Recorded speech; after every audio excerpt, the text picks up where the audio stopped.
Le 7 avril 1998, il y a 25 ans, Yves Mourouzi s'éteignait à l'âge de 55 ans à la suite d'un malaise cardiaque. Le journaliste, qui repose au cimetière du Montparnasse, Paris, a marqué toute une génération en s'illustrant notamment sur le petit écran à la prestation du JT de 13h de TF1, avant de passer le flambeau à Jean-Pierre Pernaut en 1988. Côté privé, son mariage avec Véronique Audemars d'Alençon, de 19 ans sa cadette, avait été largement médiatisé et même parodié par Coluche et Thierry Leluron. Ce que l'on sait moins, c'est que le regretté journaliste aurait connu une idylle avec un homme bien connu, David Bowie. Cette histoire d'amour entre le présentateur et l'interprète de Let's Dance, c'est Daniel Gilbert qui l'a raconté dans son autobiographie, Il faut que je vous raconte, parue en 2018, comme l'a rapporté 20 minutes. Proche d'Yves Mourouzi, l'ancienne animatrice de Midi Première a ainsi confié dans son ouvrage « Ça se savait partout ». Ils ont vécu une très belle histoire ensemble.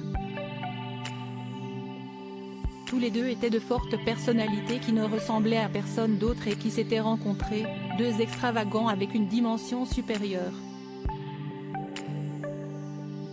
Une idylle qu'elle avait également rapportée dans un interview accordé au magazine VSD, c'était avant Véronique.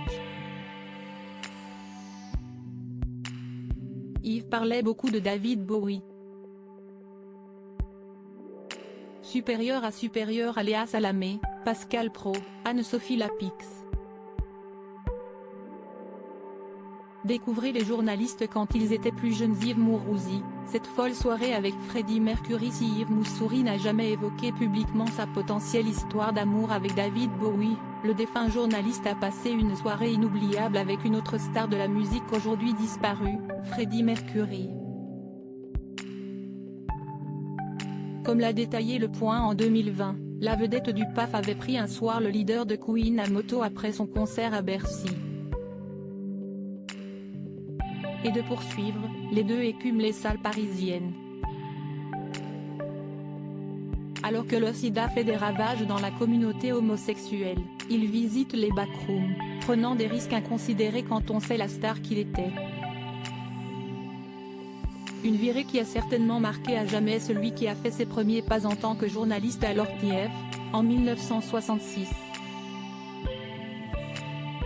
Article écrit en collaboration avec 6 médias. Crédit photo, Cédric Perrin.